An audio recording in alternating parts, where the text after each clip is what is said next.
अमरावतीन के लाला यो महंगू के दुलारा गुरु घासी बाबा मोर।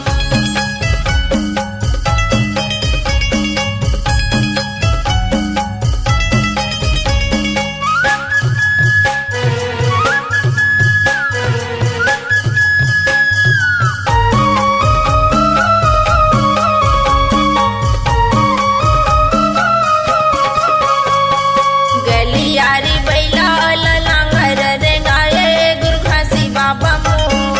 खटा की बारी ले मिर्चा टोरी लाए गुरु घासी बाबा मोर। साफ चाबे बुधारू ला बाबा तजियाए महिमा बता के गुरु बनी गए महान गुरु घासी बाबा मोर। अमरावतीन के लाला यो महंगू के दुलारा गुरु घासी बाबा मोर। अमरावतीन के लाला यो महंगू के दुलारा गुरु घासी बाबा मोर।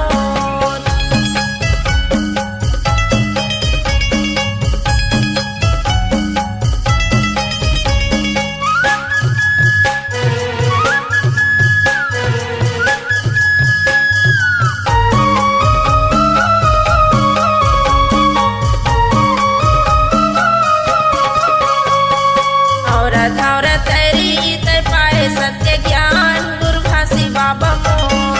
6 महीना के मरे दे सफरला जिलाए गुरु घासी बाबा मोर। जोगे नदिया माँ बाबा जेवन बनाए तपोभूमि गिरत पूरी बनी गे महान गुरु घासी बाबा मोर। अमरावतीन के लाला यो महंगू के दुलारा गुरु घासी बाबा मोर।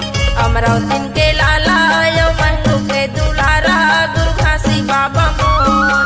सफरा दाई के बने आखी के तारा बाबा धुनी रमा के सत्य करे दयन जोत गुरु घासी बाबा मोर।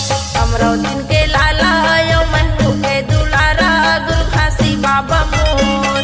अमरावतीन के लाला यो महंगू के दुलारा गुरु घासी बाबा मोर। अमरावतीन के